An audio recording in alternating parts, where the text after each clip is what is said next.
Truth Still Matters, episode number 22.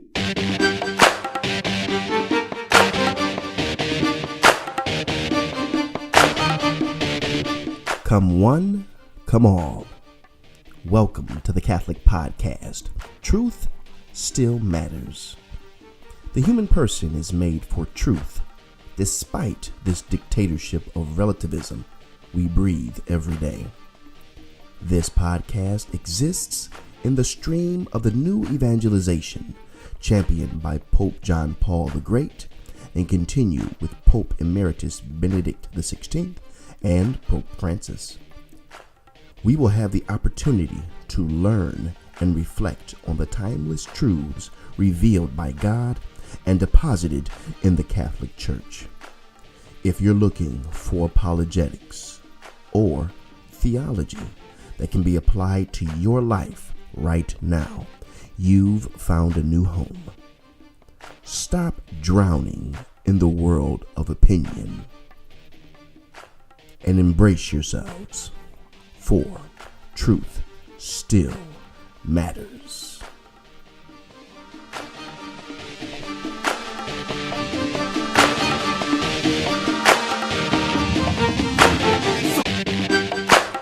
We made it back for another episode of Truth Still Matters.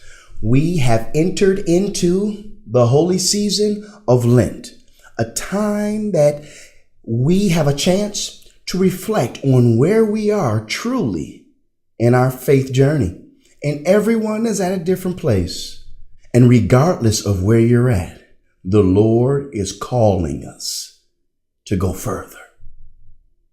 And so, by God's grace, let us take the opportunity this Lent to prayerfully reflect on how can I glorify the Lord in my day-to-day activities more and more. This podcast, I'm going to take a break. Yes, indeedy. I'm going to sit with you and watch a program. I had the opportunity of recording this program a couple of years ago for the Catholic Television Network, and it was on Lent, specifically on Almsgiving. And I'd like to take this time to replay that broadcast for you. Now it's dated, okay? It's dated. It talks about Pope Benedict XVI resigning, and I was teaching at St. Francis Cabrini, and now I'm teaching at Brother Rice. So it's dated, but it still has great information. It still has a message that I need to hear again this year. And I'm praying that you get something out of it too. Are you ready? Let's watch.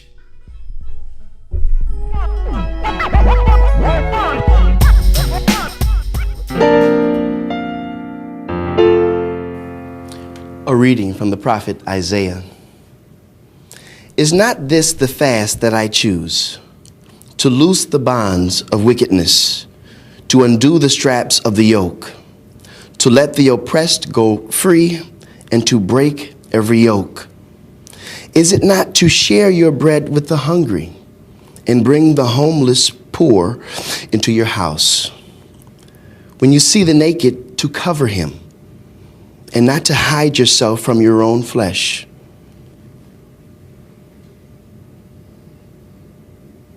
Then shall your light break forth like the dawn, and your healing shall spring up speedily.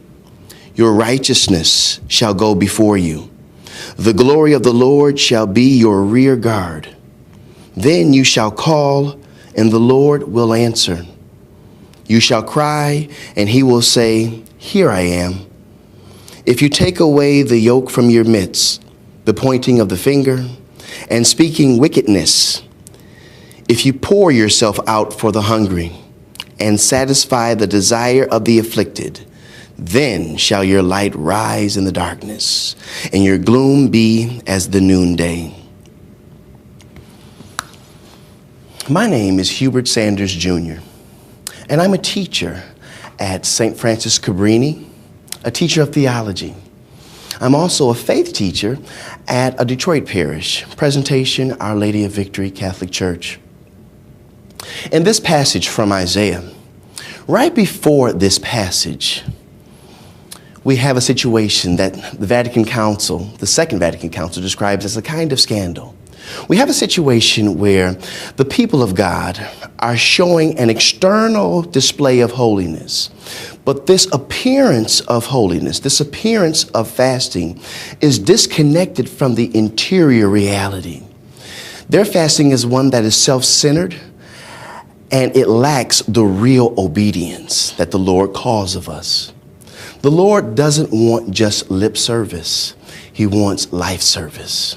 And now the particular passage that was just proclaimed portrays the true essence of fasting. And that is this: to care for the poor, the releasing of those bound unjustly, and the untying the thongs of the yoke.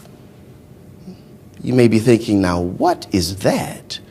Well, it's this. It's not anything in contrast to the external appearances of holiness, but it's one that combines the external with the internal.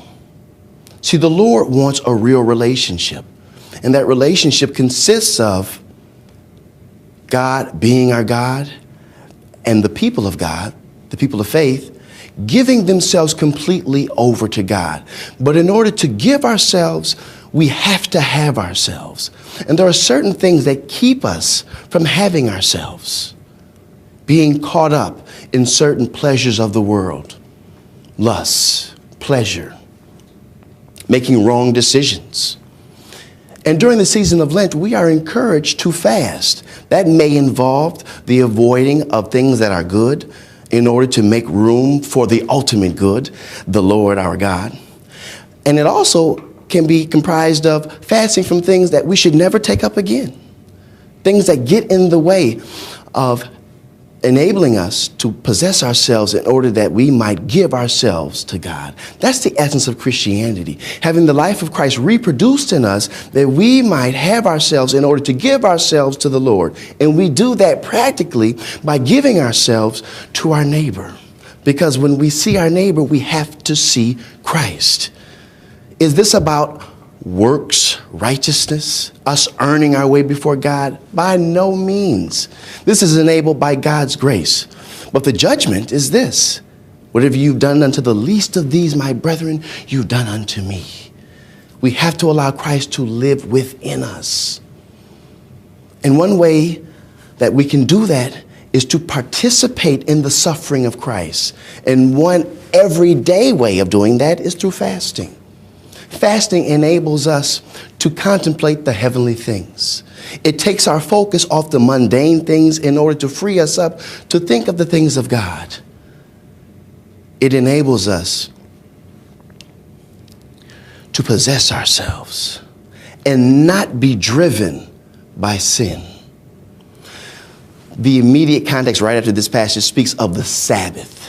And the Sabbath is not just a day where we refrain from doing certain things, which is a kind of fast, but it's the reason why we fast, and that is that we might have a relationship with the Lord.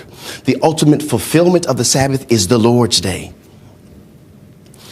And the Sabbath, in fulfillment, being the Lord's Day, guides us in every activity. Whatever we do has to be headed towards the fulfillment of that covenant, and that is to love God with all of our heart, mind, and strength, and our neighbor as ourselves.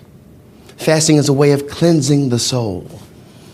And obviously, the things of this world are good, but we must not be attached to them. We have to wear this world like a loose robe so that we can have the proper priority, because this world is here now and it's gone in an instant.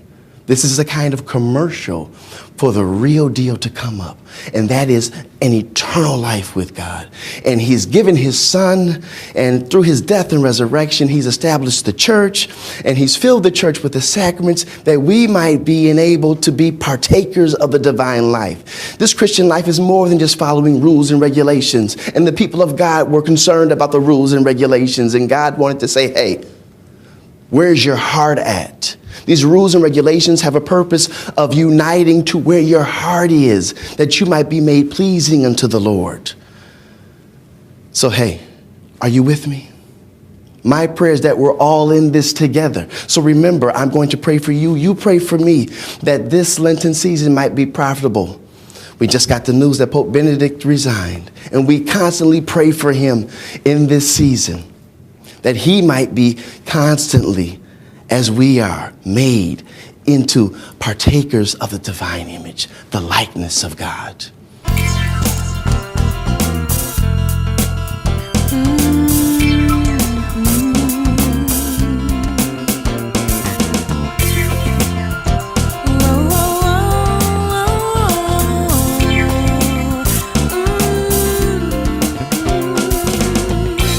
There's a man afraid to die.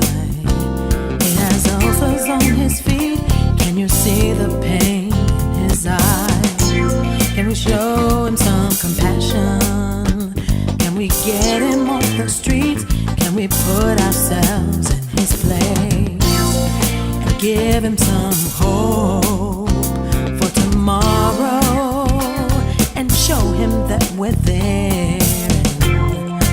Give him love, give him your grace, so he can run with you.